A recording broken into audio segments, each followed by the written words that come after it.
Thiruvarur Gandhi sir, குறிப்பிட்ட சில தொகுதிகள் நான் குறிப்பாக உங்ககிட்ட நான் பாட்டாளி மக்கள் கட்சி போட்டியிட்ட தொகுதிகள் குறித்து மட்டும் கேட்குறேன்.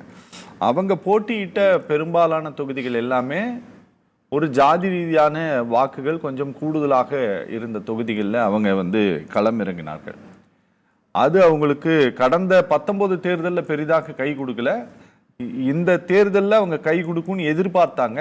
இந்த தேர்தலையும் அது நடக்கல. அதுக்கு என்ன காரணம்னு நினைக்கிறீங்க? அதான் அரசியல்ல ஒரு நிலையான முடிவு இல்லாம இருக்கிறது. அதே மாதிரி தன்னுடைய சொந்த மக்களையே அடமானம் வைக்கிறது. இன்னைக்கு தமிழ்நாட்டுல பாத்தீங்கன்னா கூட்டணி கட்சிகள் எல்லாம் பேசும்போது இன்னைக்கு இப்ப எல்லாரும் என்ன பேசிட்டு இருந்தாங்கன்னா, இந்த கட்சி எத்தனை சீட்டு வாங்கும் அப்படின்ற மாதிரிதான் எல்லாரும் ஊடகம் பொதுமக்கள் எல்லாம் பேசிட்டு இருந்தாங்க. ஆனா பாமக பத்தி பேசும்போது மட்டும் பாத்தீங்கன்னா ஸ்வீட் பாக்ஸ் எவ்வளவு பேசியிருக்காரு அப்படின்றதுக்கு பிறகுதான் சீட்டு எத்தனைன்னு கேட்டாங்க. நீங்க பாத்திருப்பீங்க.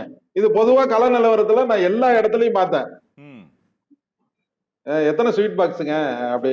ஏன்னா ஏடிஎம்கேல அந்த கடைசி கட்டத்துக்கு பேசிட்டு இருந்தாரு பாருங்க.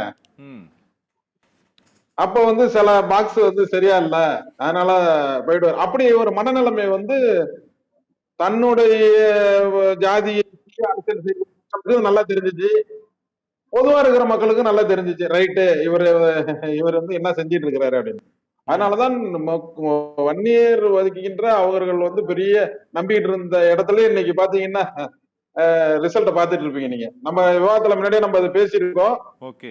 தேர்தலுக்கு நிலவரத்தை நம்ம டிவில பேசியிருக்கோம், நானும் பேசியிருக்கேன்.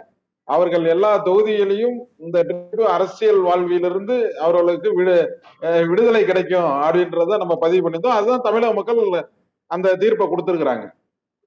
அதிமுகவை பொறுத்த வரைக்கும் நான் உங்கள்கிட்ட முன்னாடியே சொல்லியிருந்தேன், நம்ம சென்ற விவாதத்திலேயே ஒரு உள்ளாட்சி தேர்தலுக்கு எப்படி பிரச்சாரம் இருக்குமோ அது மாதிரி ஒரு எம்பி தேர்தலில் பிரச்சாரத்தை அவங்க கொண்டு போனாங்க. சரி, அப்படின்றத நான் உங்கள்ட்ட சொல்லியிருந்தேன். அதுல திரும்பவும் பதிவு பண்றேன். யாரு பிரைம் மினிஸ்டர் இல்ல யாரு பிரைம் மினிஸ்டரா வருவாங்கன்றதுக்காக ஓட்டு கேட்கிறேன், இல்ல நானே தான் அந்த மத்தியில வருவேனா, எதுவுமே புரிதல் இல்லாம ஒரு தேர்தல் செஞ்சாங்க.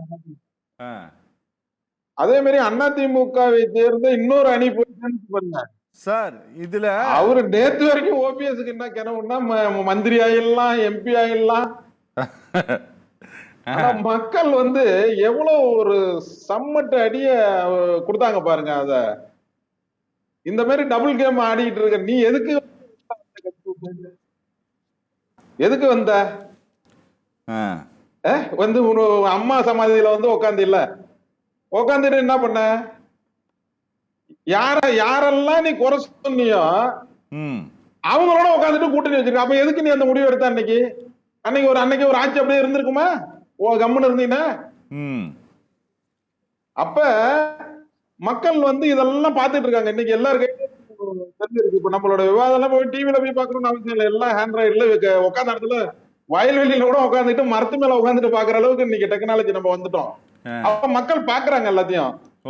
இவர் என்னத்தினால உட்கார்ந்தாரு, இப்ப என்னத்தினால நிக்கிறாரு, எப்படி பலாப்பழத்துல போய் நின்னாரு, எப்படி பலாப்பழ சொல உறிஞ்சிச்சு, அப்படி எல்லாம் மக்கள் பாத்துக்கிட்டே இருக்கான். பார்க்கும் போது அந்த இப்ப நான் முதல்ல நம்ம விவாதத்துல சொன்னோம், தமிழ்நாட்டை பொறுத்த வரைக்கும் 39 தொகுதியிலும் இந்த திமுக தலைமையிலான இந்தியா கூட்டணி வெற்றி பெறும்னு சொன்னோம். ஏன்னா கள நிலவரத்தை நம்ம நேரடியா பாக்குறோம், போய் நேரடியா இருக்கிற சூழ்நிலைகளை, மக்களுடைய மனநிலைமை.